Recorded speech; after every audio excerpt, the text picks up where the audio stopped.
Wintering after a wildfire. People impacted by summer wildfires are still struggling right now with delays, and it is keeping them from cleaning up and moving on. KREM 2's Shannon Mowdy checked back in with one Elk resident who is still in limbo. It's been more than 2 months since Annie Patrick lost the home she calls God's grace in the Oregon Road fire, and a month since she first told KREM 2 News about the asbestos testing holding her back from moving on. I had one test out of 90, one test that turned out positive. As the seasons change, Annie's still waiting to move forward.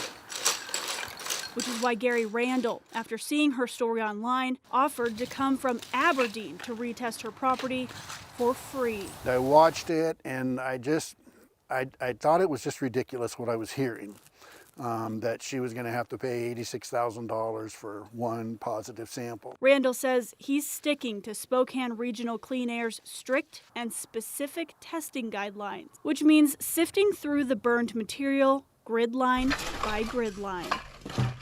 But at least one part of Annie's situation has changed since she last spoke to KREM 2 News. She's now back on her own property, ready to spend the winter in her new home. I feel a lot more at home, even though it's a tiny home. I'm here. She says she's even more fortunate than some of her neighbors. She has electricity and plumbing, but even that's cold comfort. I mean, this started in August. We should have been cleaned up in September. We could have been building in October, and we're still waiting for testing to move forward. It'll be Christmas. A major part of the problem for many in Elk and Medical Lake is a backlog, with hundreds of homes needing asbestos testing. So that's what's happened here. The local labs are set up for what they normally have, the normal patterns of testing and clearance testing and stuff like that. Well, it's been inundated. Randall will send these samples to a lab out of the area.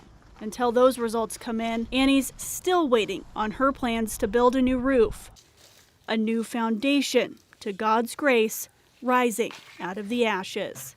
Shannon Mowdy. God knows he may find asbestos after all this, and I could be in worse trouble. KREM 2 News.